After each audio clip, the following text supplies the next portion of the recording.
Get ready, because today we're going to talk about the top 5 hero cliches that I hate the most. By the way, my name is Brandon McNulty. I'm the author of Bad Parts, also the author of Entry Wounds, and welcome to my writing channel. Let's get right to it. Today we're going to discuss 5 of the worst hero-related cliches.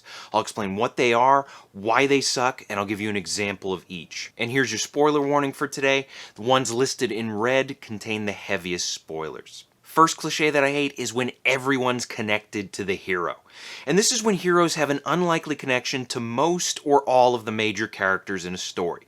And it usually plays out in one of two ways. First, you might have a situation where the hero encounters strangers who turn out to be related to them either by blood or past history. And second, you have a situation where people in the hero's life take on significant roles in the story world, usually by becoming the villain or achieving positions of power. Now let me be clear, surprise connections can be a great way to create conflict and drama, but you don't want to overdo it. When everyone has special connections to the hero, it can feel contrived, it can feel ridiculous, and it can make massive settings feel small. The most obvious example of the first type comes from Star Wars. And though Luke is introduced as a regular farm boy, we eventually learn that every major character he meets has a special connection to him. Darth Vader is his father, Leia is his sister, Obi-Wan trained his father, R2 and 3PO once belonged to his father, and hell, even Han Solo is connected because his ex-girlfriend worked for Darth Maul, and Maul of course murdered the guy who was supposed to train Luke's father. So yeah, everybody's connected, and needless to say, some of these connections made for great drama, while others felt forced. And it's unfortunate that the more Star Wars movies you watch, the smaller the galaxy gets, because you realize more and more that the galaxy is revolving around a small group of people. Now, an example of the second type of this cliche comes from the original Spider-Man trilogy. And pretty much every guy Peter bumps into becomes a costumed villain at some point. The Green Goblin is Peter's best friend's dad, Dr. Octopus is Peter's mentor, Sandman killed Peter's uncle, the New Goblin is Peter's best friend, and Venom is Peter's coworker. That's 5 different people who all have a connection to Peter before they become supervillains. And that's not even including the Lizard and the other Green Goblin from the Amazing Spider-Man movies. Second cliche I hate is unearned skills. And this is when the hero masters complex skills or technology with little to no training. And if there is training, it happens in a ridiculously short span of time. And this cliche sucks because it makes the hero's accomplishments feel cheap and unearned, like they just entered a cheat code in order to become what they are. And this cliche also makes the story feel rushed and unrealistic. For an example, let's look at Ant-Man.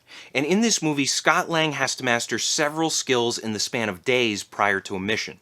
He learns how to operate the Ant-Man suit, how to fight like a martial arts expert, and how to control ants with his mind. That's like training to become Iron Man, Rocky, and a Jedi all at once. And not only does Scott pull this off, but he also makes time to study the mission plan, tinker with the suit's technology, and navigate the family drama between Hank and Hope. Third cliche that I hate, stolen decisions. And this is when the hero faces a difficult dilemma where they must make a choice. 2 brutal options are on the table, but instead of making a choice, the choice is made for them by another character. And this is a cheap cop-out. It's meant to protect the hero's reputation. Basically, the writers don't want the hero to make any ugly choices and potentially alienate the audience, so they take the choice out of the hero's hands. And in the end, the hero may end up appearing weak or indecisive, and the audience feels cheated. For an example, let's look at the TV series Dexter. And on this show, the main character is a serial killer who follows a strict moral code. The code has 2 parts. First, he must not get caught, and second, he's only allowed to kill people after finding concrete evidence that they are guilty of murder. Now, in Season 2, Dexter's co-worker, Sergeant Dokes, discovers the truth about him being a serial killer. Luckily, Dexter captures Dokes before the guy can tell anyone, but then Dexter faces a tough decision. He can either kill the innocent man and break his code, or he can set Dokes free and pay for his crimes. It's a compelling dilemma, but it ends without Dexter making a choice. Instead, Dokes gets killed by Dexter's girlfriend, who then becomes a clear-cut murderer for Dexter to target. Fourth cliche that I hate is when there are no consequences for the hero's actions. And this is when the hero makes a critical mistake or a terrible decision, but there are no meaningful consequences for that mistake. And it's a wasted opportunity for character growth, and it makes the plot feel disconnected because there's no proper sense of cause and effect. And it often robs the story of drama and stakes. The most hideous example of this comes from Rise of Skywalker.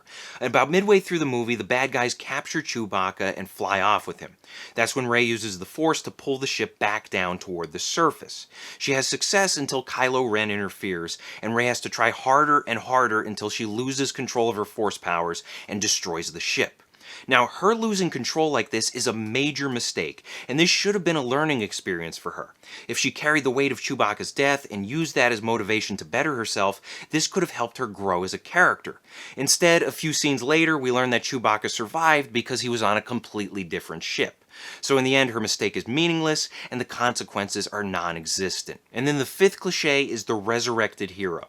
And this is when the hero dies in dramatic fashion, then gets resurrected because the plot needs them or the audience really wants them back. And it undermines the emotional impact of the character's death, and it also lowers the stakes, and it cheapens the impact of future deaths. And one more thing is that oftentimes the price for a resurrection isn't appropriately high enough. There's usually a lack of costs and consequences. Now, I'm sure some people will disagree with me on my next example, but I was never a fan of Jon Snow being resurrected in Game of Thrones. And if you remember, he gets killed by the Night's Watch at the end of Season 5 after he's labeled a traitor, and then early on in Season 6, he gets resurrected by Melisandre, and he's right back in action. Now, to be fair, resurrection is established in the Game of Thrones universe long before this moment, so it doesn't come out of nowhere or anything like that. And also, his resurrection serves a purpose. It allows Jon to end his commitment to the Night's Watch, and he can impact Westeros in more important ways. But my major problem with Jon's resurrection is that it undermines what made the show so great. Up until that point, Game of Thrones had built its reputation on the idea that nobody was safe. It didn't matter if you were the main character or you had a seemingly critical role to play, anyone could be killed, and deaths could send shockwaves throughout Westeros. And that was what gave the show its swagger. But when Jon Snow stirred to life again in Season 6, Game of Thrones was never the same. Death lost its meaning, and in my opinion, the show lost its teeth. And another issue I have with Jon's resurrection is the lack of significant consequences. Jon dies, then comes back, but what price does he pay for it? Sure, he's moodier in the later seasons, and his death forces him to see the Night's Watch in a different light, but I never got the sense that his character underwent a major change, at least not on the level that we saw from Jaime Lannister after he lost his hand. Death for Jon Snow should have had a monumental impact on his character, but it ended up feeling more like an inconvenience than a life-altering experience. So I hope this helps. Question of the day, what is your most hated hero cliche? Let us know in the comments section below. Thank you for watching. If you want to support the channel, please pick up a copy of either one of my books and be sure to leave reviews on Amazon. Bad Parts is great if you like small town horror. It's about people trading away their sick and injured body parts in order to get healthy again. And then Entry Wounds is great if you like thrillers. It's about a guy who picks up a haunted gun and he can't put it down till he kills 6 people with it. Also, be sure to check out my other videos, like, share, and subscribe, and as always, remember to keep on writing.